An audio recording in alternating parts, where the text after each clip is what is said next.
यानी कि हर्षिता बजाज के साथ। 4 मई से भारत चीन के बीच हो रहे सीमा संघर्ष और जवानों के शहीद होने की बात के बाद अलग अलग राजनीतिक पार्टियां सरकार से अपना रुख साफ करने और सीमा पर जो कुछ भी हो रहा है उसका सच बताने के लिए कह रही हैं। सरकार ने हालांकि अपना रुख और नीति बता दिया है, लेकिन विरोधियों का कहना है कि सरकार जनता से सच्चाई छिपा रही है। इसी सिलसिले में राष्ट्रीय स्वाभिमान पार्टी के राष्ट्रीय अध्यक्ष ने अपनी पार्टी की तरफ से सरकार को घेरने का प्रयास किया। तो आइए सुनते हैं कि स्वाभिमान पार्टी के राष्ट्रीय अध्यक्ष श्री वीरेंद्र पांडे जी ने क्या कहा। भारत अति प्राचीन देश है। भारत की सभ्यता और संस्कृति अत्यंत समृद्ध है।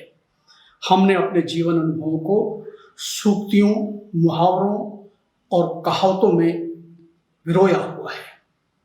ये हमें राह दिखाते हैं, जीना सिखाते हैं। ये अनुभव आम आदमी और शासक सभी के लिए समान रूप से उपयोगी है। हमने बहुत पहले शब्दों की ताकत और महत्ता को जान लिया था, इसलिए हमने कहा था शब्द ब्रह्म है। ब्रह्म में निर्माण और विध्वंस दोनों शक्तियां होती हैं। इस ताकत को, शब्दों की ताकत को हमने शब्दों में ही पिरोया है। शब्द सम्हारे बोलिए, शब्दन के हाथ न पाँव, शब्दन से हाथी मिले, शब्दन से हाथी पाँव। इस बात को और भी तरीके से हमने कहा है, एक शब्द औषधि करे, एक करे घाव। इसलिए इस बात की ताकीद की गई है कि बोलने से पहले सोचें, सोच कर बोले। बोलने के बाद सोचना और स्पष्टीकरण देना निरर्थक होता है, क्योंकि जो जैसे धनुष से निकला हुआ बाण और जबान से निकली हुई बात वापस नहीं आती, उसका अच्छा या बुरा जो असर होना होता है वो होता ही है। इसलिए शासकों को बहुत सावधानी बरतने की बात कही गई है। कुछ भी बोलने से पहले 4 बार सोचें तब बोलें। ये बात मैं क्यों कह रहा हूं? हम सब जानते हैं पिछली 4 मई से देश की जो सीमाएं चीन के साथ लगती हैं उसमें तनाव बना हुआ है। लद्दाख पूर्व, लद्दाख पश्चिम और लद्दाख मध्य में भारत के अनेक क्षेत्रों में चीन ने घुसपैठ कर ली है। ये अलग बात है कि भारत की सरकार इस बात को मानती नहीं है। तथ्य और सत्य को छुपाया जाता है और आधा अधूरा ही जनता के सामने परोसा जाता है। हम सबको मालूम है कि 15 तारीख शाम से लेकर रात तक चीन से भारतीय जवानों की हिंसक झड़प हुई और उसमें भारत के 20 जवान वीर गति को प्राप्त हुए। 10 जवान चीनियों के द्वारा बंधक बना लिए गए। लेकिन सरकार ने इस बात को जनता से छुपाने की कोशिश की और उस समय तक छुपाती रही जब तक अन्य माध्यमों से लोगों के सामने बात नहीं आ गई। इस कठिन घड़ी में सरकार ने जनता को विश्वास में ले लिया, देश के राजनीतिक जनों को विश्वास में ले लिया, और जब चौतरफा दबाव पड़ा तो पहली बार 19 जून को देश के प्रधानमंत्री ने सर्वदलीय बैठक बुलाई और ये बैठक वर्चुअल थी। इस बैठक में किसने क्या कहा, किस नेता ने क्या कहा, किसने कौन सी बात रखी, ये देश की जनता को नहीं मालूम। लेकिन एक बात सबको मालूम है, वो ये है कि जो उस बैठक का समापन हुआ वो बैठक तक ही सीमित नहीं रहा, वो सार्वजनिक हुआ, आम जनता के लिए हुआ, राष्ट्रीय समापन हो गया वो। और वो क्यों किया गया, ये हमको भी आश्चर्य हुआ कि बैठक की बात बैठक के अंदर रहनी चाहिए, वो सार्वजनिक क्यों की गई? वो सार्वजनिक इसलिए की गई कि भारत के प्रधानमंत्री नरेंद्र मोदी की जो 6 साल में छवि गढ़ी गई थी, वो छवि ये थी कि वो एक बहुत मजबूत नेता हैं। सीमाओं की तरफ आंख उठाकर देखने वाले लोगों को वो नेस्त नाबूद कर देते हैं।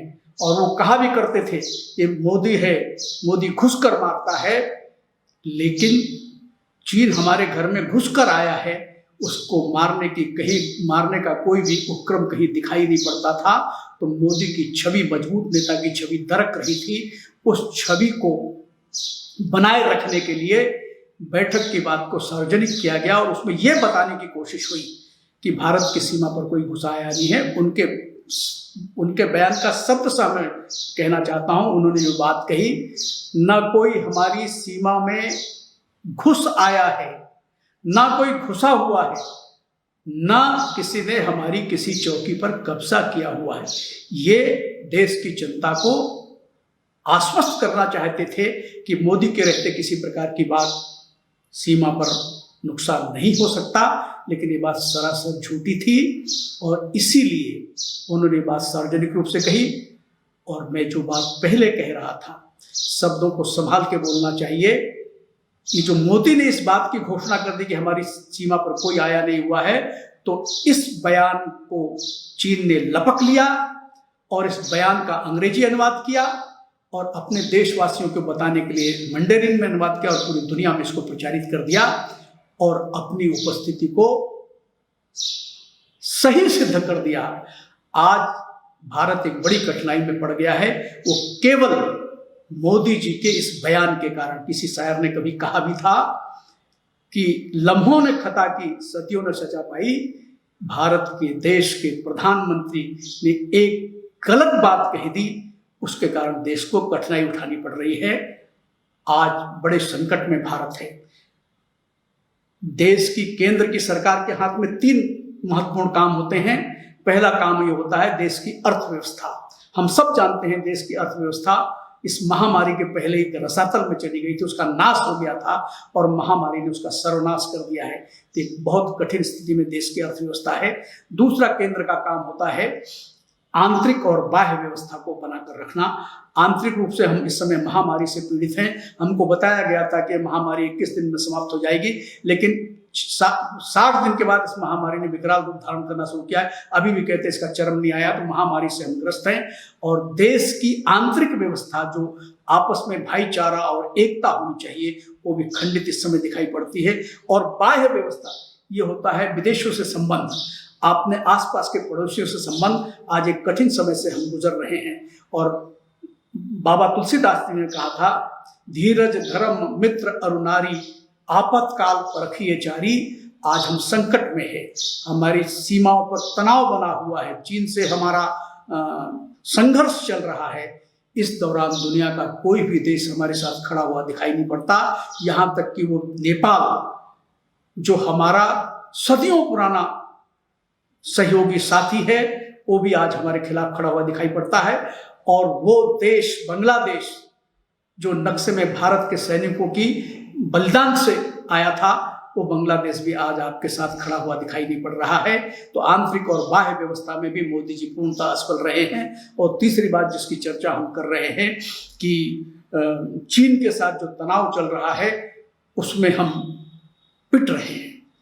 मुझे इस संकट से बाहर निकलने का एक ही उपाय दिख रहा है, और वो उपाय है कि इस समय 1947 की तरह, 1947 में सारा देश जो स्वतंत्रता आंदोलन लड़के देश को आज़ादी दिलाया था, तब उसमें जितने भी प्रमुख लोग थे वो सारे मिलकर के उन्होंने एक राष्ट्रीय सरकार बनाई हुई थी।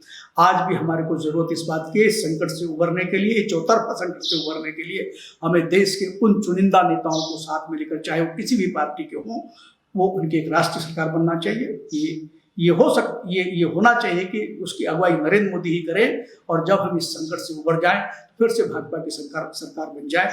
इसलिए आज मुझे एक ही उपाय दिख रहा है, क्योंकि ये मोदी जी के बस का नहीं है, मोदी जी के मंत्रिमंडल में जो लोग हैं उनके बस का नहीं है, क्योंकि वो तो केवल चेहरे, सारा कुछ तो मोदी जी के हाथ में है। मोदी जी उसको नेतृत्व कर रहे हैं, मोदी जी उसको ले जा रहे हैं, और मोदी जी का नेतृत्व लगातार असफल दिखाई पड़ रहा है। इसलिए मैं एक आग्रह करता हूँ, उस देश की जनता भी इस बात को उठाए कि इस समय संकट से उभरने के लिए चौतरफा संकट, अर्थव्यवस्था का संकट, आंतरिक और बाह्य संकट और सीमा का संकट, ये सारे संकट से अगर निपटना है तो एक राष्ट्रीय सरकार की आवश्यकता है। इस बात पर विचार करके एक राष्ट्रीय सरकार बनाने की कोशिश करें।